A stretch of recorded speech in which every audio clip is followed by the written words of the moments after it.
हम अपने existing share holder को शेयर ऑफर करते हैं, जैसे मेरे जो ऑलरेडी तुम लोग शेयर होल्डर हो, अगर मैं तुम्ही लोग को शेयर बेचने की बात करूं तो इसे कौन सा इशू बोलते हैं बताओ? इसे कौन सा इशू बोलते हैं? आपको ऑप्शन चाहिए तो मैं आपको ऑप्शन भी दे देता हूँ। क्या इसे हम प्रोस्पेक्टस बोलते हैं? क्या हम इसे ऑफर फॉर सेल बोलते हैं? क्या हम इसे प्राइवेट प्लेसमेंट बोलते हैं? क्या हम इसे राइट इशू बोलते हैं? क्या बोलते हैं आप बताओ? जब मैं अपने एग्जिस्टिंग शेयर होल्डर को शेयर बेचूंगा, जो ऑलरेडी मेरे शेयर होल्डर है, तो कौन सा इशू है ये? आदित्य ने बता दिया, बाकी लोग?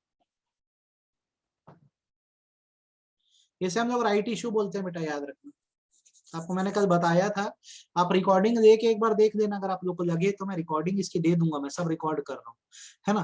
तो मैंने लास्ट क्लास में आपको देखो पूरा कंसेप्ट बता दिया है कि भाई कैपिटल मार्केट क्या है, प्राइमरी मार्केट क्या है, सेकेंडरी मार्केट क्या है। और मेरे को लगता है कि अब आप लोग को ये आ जाना चाहिए और इसमें दिक्कत नहीं आनी चाहिए एग्जाम में। अब आते हैं टू द पॉइंट, बात करते हैं। डायरेक्ट क्वेश्चन आता है, what do you mean by stock exchange? Stock exchange क्या है और स्टॉक एक्सचेंज के फंक्शंस बताइए। ये क्वेश्चन एग्जाम में आता है। देखो, स्टॉक एक्सचेंज अगर मैं आपको सच में बताऊं तो हमारे देश में चलने वाली एक ऑर्गेनाइजेशन है। ऑर्गेनाइजेशन है, आप इसे प्लेटफॉर्म भी बोल सकते हो, जो दो लोगों को मिलाने का काम करता है। एक साइड में इन्वेस्टर होता है, दूसरे साइड में कंपनीज होती हैं, और दोनों जिस जगह पे जहां पे जाके मिलती है वो स्टॉक एक्सचेंज किया जाता है। कैपिटल मार्केट में सबसे बड़ा इंस्टीट्यूशन स्टॉक एक्सचेंज भी है, और भी है, पर सबसे मेन स्टॉक एक्सचेंज है।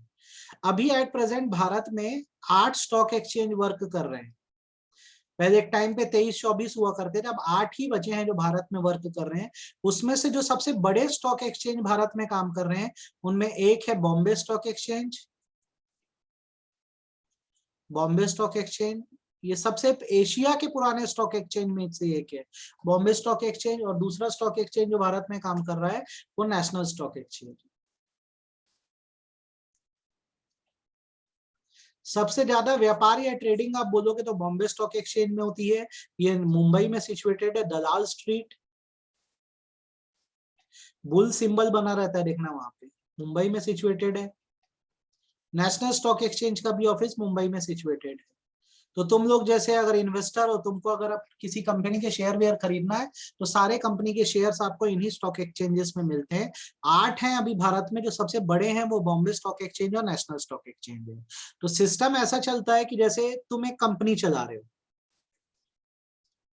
अब तुमको क्या है, पब्लिक से पैसा गैदर करना, शेयर बेचने, तो तुमको अपने कंपनी की लिस्टिंग मतलब रजिस्ट्रेशन कराना होता है स्टॉक एक्सचेंज में।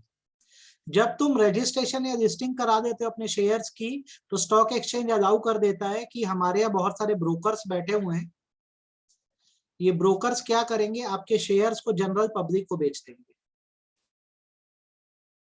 पब्लिक एक कॉमन वर्ड है, इसमें सब आ जाते हैं और आपको उस चीज का पैसा मिल जाएगा। इस बीच स्टॉक एक्सचेंज अपना कमीशन ले लेता है।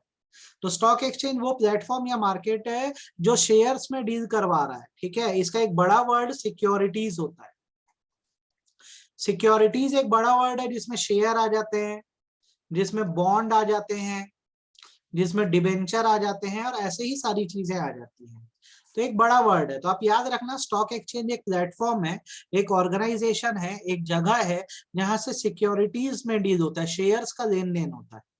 ये देखो मीनिंग टिक कर दे रहा हूं, एन ऑर्गेनाइजेशन और body of individual weather incorporated और नॉट, इसके मायने आगे समझाऊंगा, आपको समझ आ जाएंगे। Establish for purpose of assisting, regulating and controlling the business of buying, selling and dealing in security. ये थोड़ा रटना पड़ेगा मीनिंग, लेकिन आप करना जरूर, ठीक है। अगर आपको ये वाली मीनिंग पढ़ने में दिक्कत जाए या परेशानी जाए ना बेटा, तो मैं आपको एक जनरल मीनिंग भी दे दे रहा हूँ। आप चाहें तो एग्जाम में ये लिख के आ जाए, आपको इसमें भी पूरे मार्क्स मिलेंगे। यहाँ पे हम लिख देते हैं, stock exchange is an institution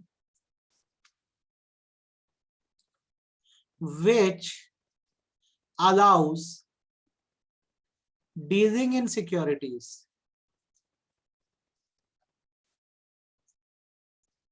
bracket में शेयर्स, एक ऐसा इंस्टीट्यूशन जहां पर आप शेयर्स में डील कर सकते हैं। डील करने का मतलब होता है खरीद और बेच सकते हैं, उसे हम लोग बोलते हैं स्टॉक एक्सचेंज। आप बताओ, आपको स्टॉक एक्सचेंज की मीनिंग समझ आ गई कि नहीं, हाँ या ना, कि स्टॉक एक्सचेंज क्या होता है?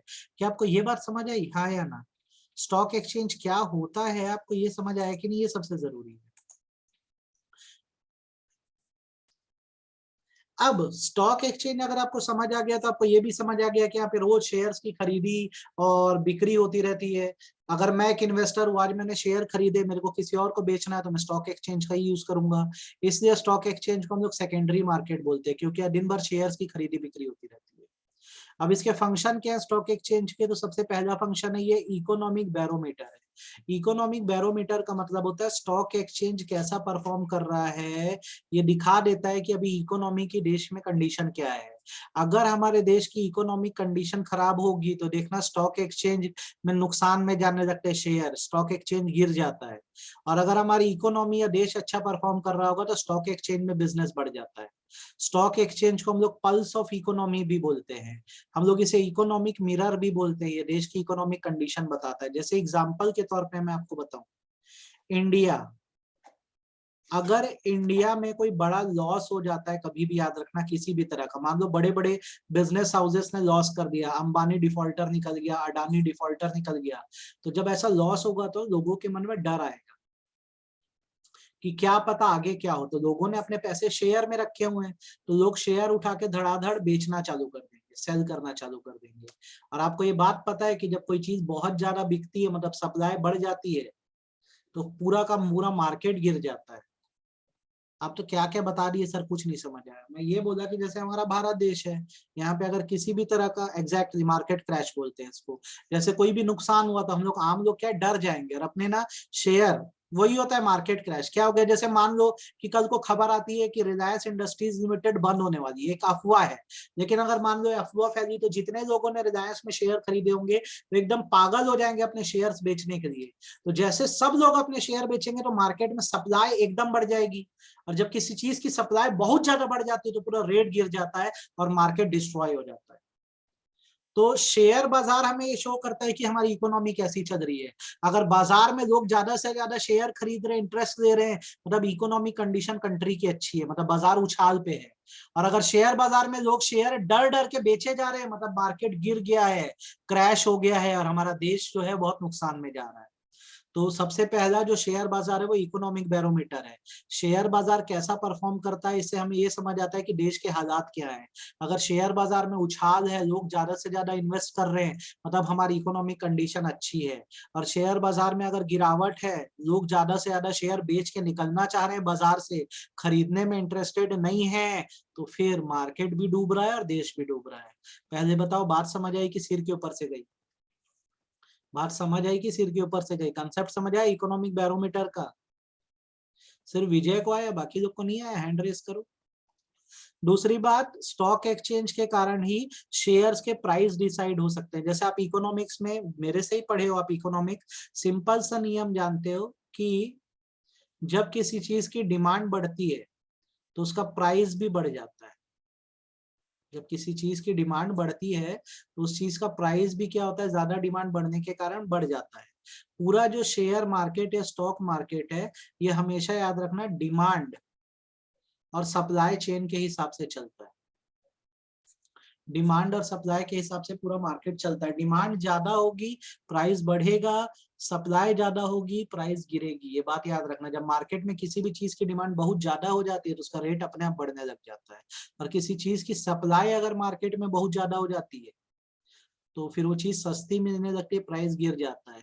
तो मार्केट में शेयर सेल होते हैं तो शेयर की वैल्यू डिटरमाइन होती है डिमांड और सप्लाई के हिसाब से। ठीक है, जिन शेयर्स की डिमांड ज्यादा है वो प्रॉफिटेबल माने जाते हैं, उनका प्राइस बढ़ जाता है। और जिन शेयर की डिमांड कम है उनको लेस प्रॉफिटेबल माना जाता है, उनका रेट गिर जाता है। तो आपके कंपनी के शेयर्स को लोग रोज खरीदने को इंटरेस्टेड भी रहते हैं, बेचने को भी रहते हैं। अगर आपके शेयर लोग ज्यादा से ज्यादा खरीदना चाहते हैं तो आपके शेयर का रेट बढ़ेगा, और आपके शेयर लोग खरीदने में इंटरेस्टेड नहीं है तो आपके शेयर का रेट गिर जाएगा। तो शेयर बाजार के कारण ही ये डिमांड सप्लाई की चेन मेंटेन हो पा रही है और शेयर्स का रेट डिसाइड हो पा रहा है। तो देखो, दो फंक्शन हुए स्टॉक एक्सचेंज के। ये एक इकोनॉमी का बैरोमीटर है। स्टॉक एक्सचेंज अच्छा परफॉर्म करेगा तो इकोनॉमी बूम में जा रही है, बेहतर जा रही है। स्टॉक एक्सचेंज डूबा, मतलब ये दिखा रहा है इकोनॉमी भी डूब गई, इसलिए इसको पल्स ऑफ इकोनॉमी या इकोनॉमिक मिरर बोलते हैं। शेयर बाजार में चाहे शेयर हो या बॉन्ड्स हो, रेट डिटरमाइन होता है डिमांड सप्लाई के हिसाब से। जब बहुत ज्यादा किसी शेयर की डिमांड होती है तो रेट बढ़ जाता है, और जब डिमांड नहीं होती तो रेट गिर जाता है। देन शेयर बाजार के होने से ट्रांजैक्शन सेफ रहते हैं, धोखाधड़ी का चांस कम रहता है। शेयर बाजार में ऐसा नहीं है, स्टॉक मार्केट में ऐसा नहीं हर कंपनी को आने दिया जाता है। यहाँ पर जो कंपनियां आती है वो जेन्युइन कंपनी रहती हैं, जिनका एक अच्छा ट्रैक रिकॉर्ड रहता है। नामी कंपनियों को ही शेयर बाजार में आने दिया जाता है, तो क्योंकि वो एक अच्छी और जेन्युइन कंपनी है तो गड़बड़ होने का चांस बहुत कम होता है, सेफ रहते हैं ट्रांजेक्शन। चौथा फंक्शन जो है स्टॉक एक्सचेंज का वो ये है कि इकोनॉमिक ग्रोथ में कंट्रीब्यूट करता है। देखो क्या होता है, स्टॉक एक्सचेंज में बड़ी बड़ी कंपनियों के शेयर खरीदे और बेचे जाते हैं, तो इससे कंपनियों को भी पैसा मिलता है। कंपनियों को पैसा मिलता है, कैपिटल फॉर्म होता है, तो ज्यादा से ज्यादा गुड्स एंड सर्विस प्रोड्यूस करते हैं और इकोनॉमी की ग्रोथ होती है। आज रिलायंस इतना बड़ा क्यों बना, कैसे बना, तो लोगों ने उनके शेयर्स खरीदे तभी तो बना ना। तो रिलायंस बढ़ा तो देश की भी तो तरक्की हुई कि नहीं हुई। अब मेरे को 4 पॉइंट बताओ, समझ आ गए कि गए सिर के ऊपर से? ये 4 पॉइंट तुमको पहले बताओ समझ आ गए कि नहीं। स्टॉक एक्सचेंज इकोनॉमिक बैरोमीटर है, ये बताता है कि देश के हालात कैसे हैं। दूसरा, जो शेयर्स का प्राइस है वो किस हिसाब से डिसाइड होता है, स्टॉक एक्सचेंज में डिमांड और सप्लाई के हिसाब से। तीसरा, ऐसा नहीं कि कोई भी कंपनी उठ के आ जाएगी स्टॉक एक्सचेंज में, सिर्फ नामी कंपनियों को, लिस्टेड कंपनियों को आने दिया जाता है। लिस्टेड कंपनियों को आने का मतलब होता है जब कंपनियां आती है तो रजिस्टर्ड कराना होता है कंपनी को भी अपने आप को। देन इकोनॉमिक ग्रोथ होती है, देश की तरक्की होती है, कंपनियों को पैसा मिलता है तो देश का ही बढ़ावा देते हैं आगे। ठीक है। देन इक्विटी कल्ट बनता है, जैसे हम लोग जो है ना, आम लोग, हम लोग ना अक्सर सेविंग पे बिलीव करते हैं, पैसा बचाने पे बिलीव करते हैं। शेयर बाजार एंकरेज करता है पैसा बचाओ मत, पैसा बढ़ाओ, आप इन्वेस्ट करो।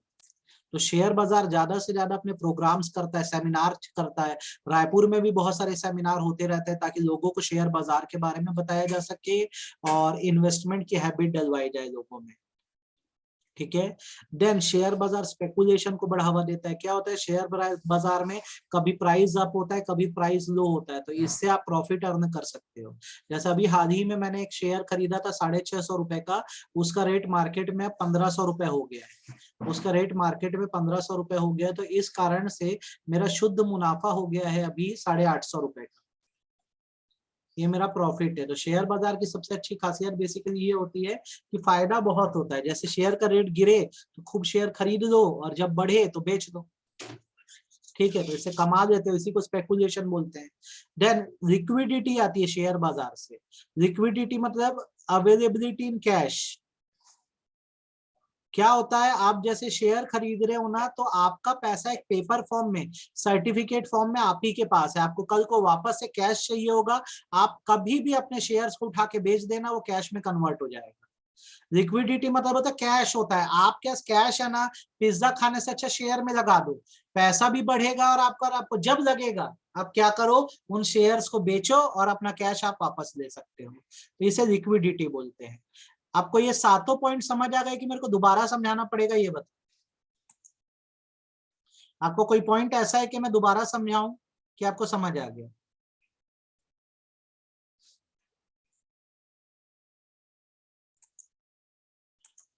Next, better allocation of capital. ठीक है। नॉर्मली क्या होता है कि शेयर बाजार सबको मौका देता है आगे बढ़ने का। जैसे अगर प्रॉफिट मेकिंग कंपनी है तो उनके शेयर ज्यादा रेट पर बिकेंगे और ज्यादा से ज्यादा सेल होंगे। तो जैसे जनरल पब्लिक कई बार हेजिटेट होती है कि हम कहाँ पैसा लगाएं, लॉस मेकिंग कंपनियों में क्यों पैसा लगाएं, तो स्टॉक एक्सचेंज पहले से ही बता देता है कि प्रॉफिटेबल कंपनियां कौन है। आप न्यूज चैनल खोलोगे, देखो डेली यहाँ पे चलता रहता है, हरा निशान ये दिखा रहा है शेयर का रेट बढ़ रहा है, लाल निशान शेयर का रेट गिर रहा है, नीला निशान शेयर का रेट जितना कल था आज भी उतना ही है। तो क्या होता है, शेयर बाजार आपको एकदम क्लियरली सब चीज इंडिकेट कर देता है, कौन सी कंपनी प्रॉफिट कमा रही है, कौन सी नहीं कमा रही है, उस हिसाब से सोच समझ के पैसा लगाओ। और एट लास्ट स्टॉक एक्सचेंज आपकी सेविंग की हैबिट को बढ़ावा देता है। अक्सर लोग अपना पैसा बैंकों में जमा करते थे, लेकिन अगर आप अब शेयर बाजार में लगाओगे तो आपका पैसा ग्रो भी करेगा। तो ये सारे स्टॉक एक्सचेंज के फीचर है, बाय हार्ट हो जाने चाहिए आपको, क्योंकि बहुत ही ज्यादा इंपॉर्टेंट है। ये बाय हार्ट हो जाना चाहिए, ये फीचर्स बहुत ही ज्यादा इंपॉर्टेंट है। एकदम अच्छे से आपको ये फीचर कर देने हैं स्टॉक एक्सचेंज के। हैंड रेस करके बताओ सभी को ये फीचर समझ आ गए कि गए सिर के ऊपर से?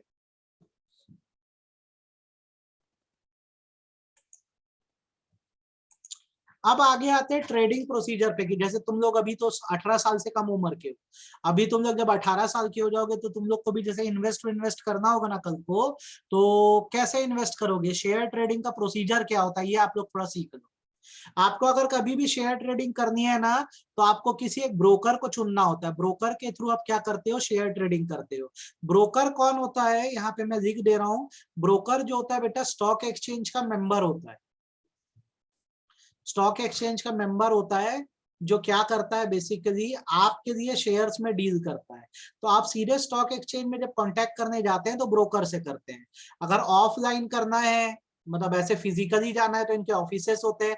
आपके घर के पास ही देख लेना, शेयर खान या मोतीलाल ओसवाल, ये सब बड़े ब्रोकर हैं, इनके ऑफिस होते हैं।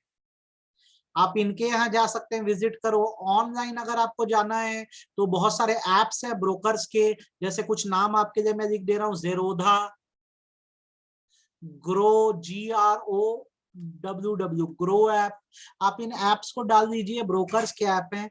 तो आपको भी अगर कल को शेयर में ट्रेडिंग करनी होगी तो आपको सबसे पहले अपने लिए ब्रोकर सिलेक्ट करना होगा। कभी भी याद रखना, जो भी शेयर्स की बाइंग एंड सेलिंग होती है वो ब्रोकर्स के थ्रू होती है। ब्रोकर स्टॉक एक्सचेंज के मेंबर हैं। ये ब्रोकर एक इंसान हो सकता है, जैसे हर्षद मेहता। ये पार्टनरशिप फर्म हो सकती है, कॉर्पोरेट बॉडी हो सकती है। तो आपका सबसे पहला काम ये होगा कि अगर आप लोग को भी अभी पैसे वैसे लगाने तो ब्रोकर को ढूंढो। ठीक है, सबसे पहला काम। आप ब्रोकर के पास जाओगे, ब्रोकर आपसे कुछ डिटेल दे देगा। ठीक है, आपका पैन नंबर होना चाहिए, आपका डेट ऑफ बर्थ, एड्रेस का proof, educational qualification, residential address, कहाँ रहते हो, बैंक अकाउंट का डिटेल, डिपॉजिटरी अकाउंट का डिटेल, इसका मतलब जस्ट अभी समझा रहा हूँ।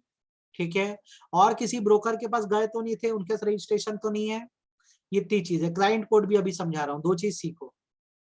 अब आप ब्रोकर के पास जैसे जाते हो तो ब्रोकर क्या करता है, शेयर में आप ट्रेड करना चाहते हो, शेयर की खरीदी बिक्री करना चाहते हो ना, तो वो आपका एक अकाउंट खुलवा देता है, जिसे डीमैट अकाउंट बोलते हैं, जिसे डीमैट अकाउंट बोलते हैं। डीमैट अकाउंट आपका शेयर ट्रेडिंग अकाउंट होता है। जैसे बैंकों में जाते हो तो सेविंग अकाउंट खुलता है ना, वैसे ही एक ऑर्गेनाइजेशन है जिसका नाम है डिपॉजिटरी। समझना, हर ब्रोकर के पास इनका कॉन्टैक्ट नंबर होता है, डिपॉजिटरी वालों का। ये एक ऑर्गेनाइजेशन है बैंक की तरह। पैसे जमा करने के लिए बैंक आपका सेविंग अकाउंट खोलता है, करंट अकाउंट खोलता है। वैसे शेयर्स में ट्रेडिंग करने के लिए, मतलब शेयर में बाइंग एंड सेलिंग करने के लिए एक ऑर्गेनाइजेशन है जिसका नाम डिपॉजिटरी है। वो आपका एक अकाउंट खोलती है जिसको डीमैट अकाउंट बोलते हैं। जैसे आप बहुत सारे बैंकों के नाम जानते ही हो, SBI, ICICI, HDFC, ये सब का तो नाम जानते ही हो। वैसे डिपॉजिटरी ऑर्गेनाइजेशन 2 है अभी हमारे देश में। एक का नाम है NSDL और दूसरे का नाम है CDSL। आपसे एग्जाम में पूछेगा, बताओ 2 डिपॉजिटरी ऑर्गेनाइजेशन कौन सी हैं जो लोगों का शेयर ट्रेडिंग अकाउंट या डीमैट अकाउंट खोलती है, तो आपका आंसर होगा सर NSDL और CDSL।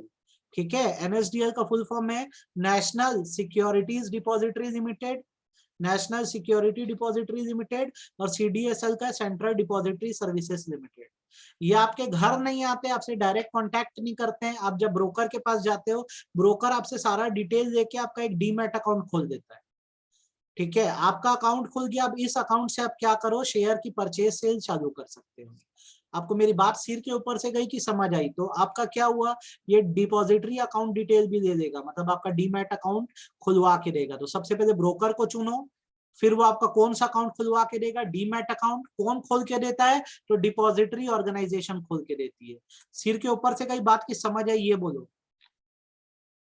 बात समझ आई कि सिर के ऊपर से गई? आप अभी क्या करो, तुम लोग के पास अगर 10,000 20,000 हो, सबसे पहले किसी ब्रोकर को पकड़ो। मैंने बता दिया कौन कौन हो सकते हैं। ठीक है, फिर आपको एक खाता खुलवाना होगा जिसे डीमैट अकाउंट बोलते हैं, भी ऑनलाइन खुलता है। खोलने वाली ऑर्गेनाइजेशन जो है वो डिपॉजिटरी कह जाती है। 2 डिपॉजिटरी, एक NSDL और CDSL, ये 2 कंपनियां हैं जो डीमैट अकाउंट खोलती है। अब आपका जैसे डीमैट अकाउंट खुल गया है, तो अब आप ऑर्डर प्लेस कर दो। आपको क्या शेयर, कितने शेयर खरीदने, अपना ऑर्डर प्लेस कर दो।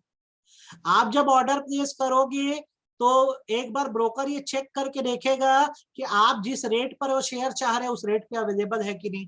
जैसे मैं बोला कि मेरे को रिलायंस इंडस्ट्रीज लिमिटेड के 100 शेयर दे दो, और रेट मैं 500 रुपए से ज्यादा नहीं दे पाऊंगा पर शेयर, 500 रुपए ज्यादा से मैं रेट नहीं दे पाऊंगा। तो ब्रोकर तुरंत शेयर बाजार में पता करेगा कि 500 रुपए के रेट से 100 शेयर अवेलेबल है कि नहीं। अगर अवेलेबल होंगे तो तुरंत तुमसे क्या करेगा, वो बोलेगा ठीक है आपको शेयर मिल जाएंगे, और वो आपका ऑर्डर नोट कर देता है। ठीक है, आपको तुरंत रसीद बना के दे देता है कि आपकी तरफ से इतना ऑर्डर आया है। ठीक है, फिर एक कॉन्ट्रैक्ट साइन कराता है जिसमें वो लिखवाता है कि वो कितना कमीशन चार्ज करेगा आपके लिए शेयर खरीदने या बेचने पे। एकदम इजी है। देखो सबसे पहले ब्रोकर को ढूंढ लो, ब्रोकर मिल जाए तो अकाउंट खुलवाओ जिसको डीमैट अकाउंट बोलते हैं। बताओ कितने शेयर खरीदने, क्या रेट पे खरीदने, ब्रोकर एडवाइस भी कर देता है। फिर वो चेक करता है कि उतने शेयर हैं कि नहीं है मार्केट में, आपका ऑर्डर एग्जीक्यूट करता है, आपके साथ कॉन्ट्रैक्ट बना देता है। देन क्या होगा, आपको शेयर की डिलीवरी होने वाली है और आपको उसके लिए पेमेंट करनी होगी। तो यहां से आपको ब्रोकर कंपनी के शेयर्स दे देगा आपके अकाउंट, कौन से अकाउंट में डलवा देगा आपके शेयर, बोलो कौन से अकाउंट में डालेंगे आपके शेयर्स, आपके शेयर्स ब्रोकर कौन से अकाउंट में डालने वाला है बताओ। डीमैट अकाउंट में आपके शेयर डाल देगा और आपसे उतना पैसा दे देगा, वो उतना पैसा आपका दे देगा वो आपसे। ठीक है, ये पूरा कारनामा करने में, आपको शेयर मिलने में और पेमेंट होने में अभी 2 दिन का टाइम लगता है। इसे हम लोग सेटलमेंट साइकिल बोलते हैं। जैसे आज पैसा दोगे तो शेयर 2 दिन बाद मिलेंगे। कभी भी याद रखना, जो मार्केट होता है शेयर बाजार, वो मंडे टू फ्राइडे खुलता है, मंडे टू फ्राइडे खुलता है। तो तुम लोग जैसे अगर कोई ऑर्डर मंडे को प्लेस करोगे, अगर कोई ऑर्डर मंडे को प्लेस करोगे तो मंडे तुम्हारा ट्रांजेक्शन डे है, तुम्हारा ऑर्डर सेटल होगा 2 दिन बाद। मतलब तुम्हारे खाते में जो शेयर्स हैं वो कब आएंगे, वेडनेसडे को आएंगे। इसे बोलते हैं सेटलमेंट करना। फिर बोलूं कि समझ आ गया, आज अगर बुक करोगे, आज ट्यूसडे है ना, तो 2 दिन बाद तुम्हारा ट्रांजेक्शन सेटल होगा वेडनेसडे, थर्सडे को। सर समझ आया कि गया, समझ आई बात की गई, सिर के ऊपर से ये बोलो क्लियर है, हाँ या ना। 8 स्टेप में ट्रेडिंग होती है, ये 8 स्टेप एकदम दिमाग में बैठ जाने चाहिए। सबसे पहले ब्रोकर को ढूंढो, उसको अपने सारे डिटेल दे दो, ठीक है, वही आगे तुम्हारी हेल्प करेगा। अब जब आप ब्रोकर को अपना ढूंढ दिए, डिटेल दे दिए, तो आपका डीमैट अकाउंट खुलवा दिया डिपॉजिटरी के पास, आप ऑर्डर प्लेस करो, आपके लायक शेयर होंगे तो आपके साथ कॉन्ट्रैक्ट बनाएगा, आपको पैसे देने, वो आपको शेयर देगा, पूरा काम करने में 2 दिन लगेगा। अब उसके बाद ये 9वां और 10वां पॉइंट काट देना भैया, मत करना, ठीक है, कंफ्यूज हो गए। पहले ये मेरे को पूरा चैप्टर ऊपर से यहाँ तक बता दो, तुम लोग को समझ आया कि नहीं आया। पूरा चैप्टर जो मैंने पढ़ाया है फाइनेंशियल मार्केट, एक लेक्चर तो रिकॉर्डेड भेजा था और बाकी मैंने पढ़ा डाला है, समझ आया कि नहीं। फाइनेंशियल मार्केट क्या है, इसके फंक्शन क्या है, मनी मार्केट क्या है, कैपिटल मार्केट क्या है, पूरा कंसेप्ट दिमाग में बैठ गया कि नहीं बैठ गया, ये बता अच्छे से। अब आते हैं चैप्टर के आखिरी टॉपिक पे। चैप्टर कल खत्म होगा, लेकिन आज मेन चीज तो हो गई है खत्म जो अपने को करनी थी। रिकॉर्डिंग इसकी किसको किसको चाहिए यार, इसकी रिकॉर्डिंग किसको किसको चाहिए। ठीक है, मैं कन्वर्ट करके भेजूंगा तुम लोग को रिकॉर्डिंग, जिसको जिसको चाहिए, ठीक है। ठीक, अब आखिरी कंसेप्ट आ गया अपना सेबी का। सारे बैंकों को हमारे देश में कौन रेगुलेट करता है बेटे, सारे बैंकों को हमारे देश में कौन चलाता है, सारे बैंकों का रेगुलेटर कौन है, आरबीआई है। जैसे सारे बैंकों का रेगुलेटर याद रखना देश में रिजर्व बैंक ऑफ इंडिया है, वैसे हमारे देश में जो 8 स्टॉक एक्सचेंज चल रहे हैं, शेयर बाजार चल रहे हैं, उनका जो रेगुलेटर है उसका नाम है सेबी, ये सिंबल है सेबी का। यह हमारे देश के स्टॉक एक्सचेंजेस का रेगुलेटर है, हमारे देश के स्टॉक एक्सचेंज को सेबी चलाता है। आप सबने वो सुना होगा, स्कैम 1992 सीरियल आया था, कितने लोगों ने देखा है हर्षद मेहता का सीरियल स्कैम 1992, कितने लोगों ने देखा है, विजय ने देखा है। और इसमें हुआ यह था कि हर्षद मेहता नाम का एक ब्रोकर था जिसने बहुत बड़ा स्कैम शेयर बाजार में किया था। तो इसे गवर्नमेंट को अकल आई कि शेयर बाजार में कोई तो ऐसा होना चाहिए जो हर्षद मेहता जैसे लोगों को पकड़ के पनिश कर सके। तो इस हिसाब से गवर्नमेंट ने 1992 में सेबी नाम की एक बॉडी बनाई, ठीक है। सेबी क्यों बनाया गया, क्योंकि शेयर बाजार को चलाने के लिए कोई अथॉरिटी का होना बहुत जरूरी था। तो सेबी के पावर क्या रखी गई, सेबी क्यों बनाया गया, पहले ऑब्जेक्टिव पढ़ते हैं और पर्पस पढ़ते हैं।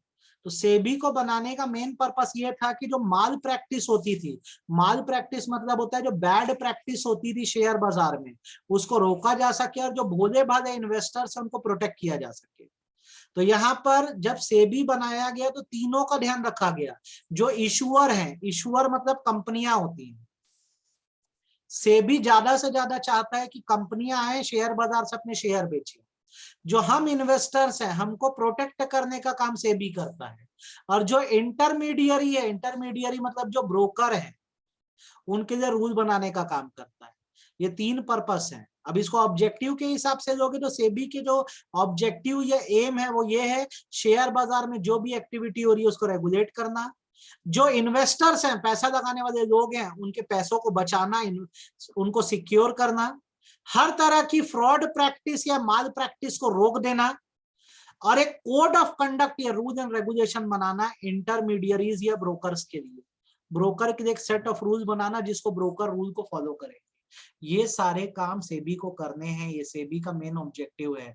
फिर सुन लो, यही सबसे इंपॉर्टेंट है, what do you mean by SEBI, right the objective of SEBI. Poonam Gandhi से जो मैंने अंडरलाइन किया पूरा पढ़ देना।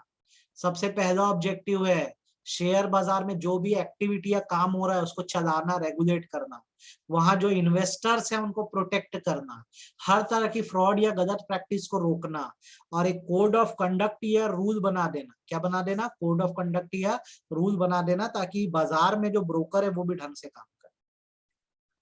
ये सारे काम सेबी को करने हैं, ये पर्पस है। कल लूंगा ना आगे क्लास, तो सेबी के फंक्शंस कल बता के चैप्टर क्लोज करूंगा। आज इतना काफी है आपके पढ़ने के लिए, बहुत सारा कंटेंट आपने आज पढ़ लिया है। कल जब मैं क्लास लूंगा ना तो आपको ये बताऊंगा कि सेबी के काम क्या क्या है, क्योंकि मेरे को बहुत आराम से ये समझाना है। आज आप बताओ, आज आप जितना पढ़े उसमें आप सेटिस्फाइड हो कि नहीं? आपको समझ आया कि नहीं आया? हाँ या ना? आप लोग ने आज ही जितना पढ़ा आप लोग को समझ आ गया कि नहीं आ गया? यस और नो? कहीं कोई पॉइंट या लाइन ऐसी तो नहीं है जिसमें आपको डाउट आया या दिक्कत आई? सेकेंड थिंग, अपने प्रोजेक्ट्स को स्कूल से जाके कलेक्ट कर देना इस सैटरडे तक, ठीक है? कलेक्ट कर देना, उसमें ना आगे के 2-3 पेज बदल दो। अभी फिर से प्रैक्टिकल होगा तो अपने को उसको एक्सटर्नल आएगा इस बार, तो उसमें यूज करना पड़ेगा ना, उसी को यूज करेंगे और क्या करेंगे, ठीक है? नया तो बनाना नहीं, उसी को यूज करो, उसी प्रोजेक्ट को। तेरा प्रोजेक्ट कहाँ है विजय? मेरे को नहीं पता भाई, मेरे याद नहीं है। स्कूल में कहाँ है तेरा प्रोजेक्ट, बता। तेरा प्रोजेक्ट मिला ही नहीं, उसकी पीडीएफ कॉपी होगी तो प्रिंट प्रिंट दे दे। देखना पड़ेगा, पूछना कहाँ है, क्या करोगे? चाहिए तो प्रोजेक्ट, अपने को प्रोजेक्ट तो चाहिए ही। एक्सटर्नल आएगा तो देखेगा ना प्रोजेक्ट। देखते हैं अब क्या सिस्टम है, फिर क्या कर सकते हैं अपन लोग, ठीक है? तो बस यही है, कल मिलते हैं, सेबी खत्म करते हैं कल, फाइनेंशियल मार्केट, फिर फाइनेंशियल मैनेजमेंट शुरू करेंगे। इस हफ्ते मेरा टारगेट है कि तुम लोग का बिजनेस स्टडीज का सिलेबस मैं क्लोज कर दूं। उधर से मैंने तुम लोग को डायरेक्टिंग, स्टाफिंग और कंट्रोलिंग करा दिया था। इधर से कंज्यूमर प्रोटेक्शन हो गया है, फाइनेंशियल मार्केट बस होने वाला है, और अब ये फाइनेंशियल मैनेजमेंट इस हफ्ते खत्म होगा। अगले हफ्ते इंडियन इकोनॉमिक डेवलपमेंट के 3 चैप्टर कराऊंगा। अगले हफ्ते इंडियन इकोनॉमिक डेवलपमेंट के 3 चैप्टर कराऊंगा, ठीक है? इस सिस्टम पे अभी चलेंगे। बस ये करो, काफी है।